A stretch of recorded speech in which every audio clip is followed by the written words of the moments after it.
Hey everyone, James here, and today I am going to be sharing my secrets when it comes to capturing and recording video games on both retro and modern consoles, including Master System games and right through to Xbox One titles. You know, back in 2009 I had absolutely no idea about this sort of thing and resorted to sticking my camcorder on top of my tripod in front of the TV. No. Viewers who tune in do not want to see this, or this. They want to see this.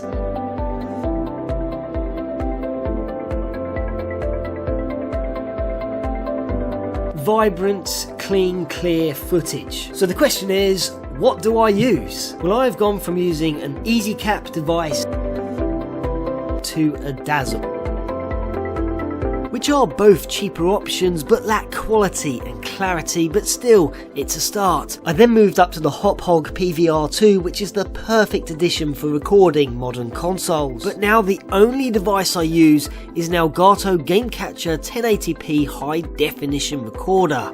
Not the HD60 nor the HD60S, but this one. Why? Because this particular model not only allows you to record modern consoles such as the Xbox 360, the Wii U, the PS4 and the Xbox One, but it also allows you to record consoles such as the Mega Drive, the Super Nintendo, Dreamcast, Sega Saturn, NES, GameCube, original Xbox, the Nintendo 64, the Wii, the PlayStation 1, 2 and 3, and even consoles such as the Philips CDI. You can even record Game Boy, Game Boy Color and advanced titles if you have such components as the Game Boy Player or Super Game Boy for the Super Nintendo.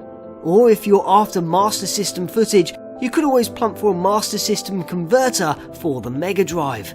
There are many possibilities, and that's all thanks to the built-in AV port. Now, not all retro consoles that are stated will come or came with AV cables upon release. Some might have SCART leads, and if this is the case, you can always find AV replacements on eBay and Amazon, and I have collected all of them across the two shopping websites, and often will cost you less than $6 or $7, and the same in pounds. And you'll also need to nab yourself a stackable splitter male and female AV cable when I explain why in just a second. So recording with the Elgato is relatively straightforward, as it's just a case of plugging in your HDMI cable to the console of choice, feeding it into the import of the capture device, attaching the USB cable and popping it into your laptop or PC, and then attaching another HDMI cable from the HDMI out to the TV, which you will need because there's at least a 2-second delay on the Elgato game capture software. And that's that. As far as retro consoles goes, then this is the exact setup I use. So first of all, attach the composite cable to the retro console, then feed the connections into the top of the stackable splitter cable.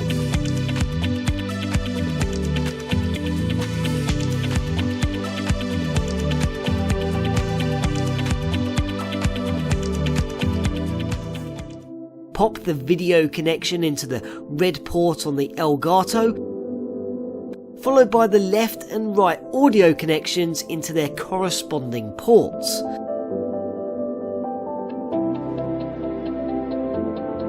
While the other end of the stackable splitter cable feeds straight into your TV, and of course make sure your modern TV still supports them.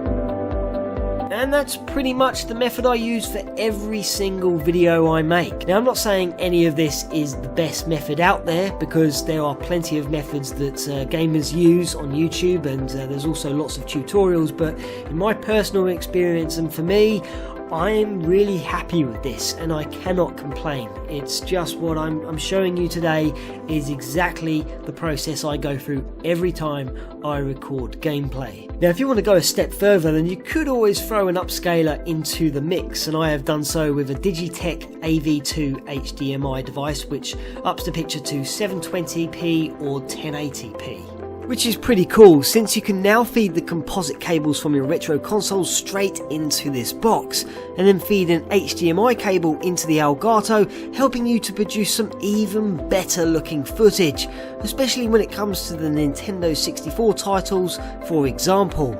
One other thing I will say is that if you plan on keeping your footage for any length of time, then you might want to think about storage space, as gameplay takes up a lot of room, and that's why I personally opt for USB external hard drives where I store every Easter egg I have ever captured.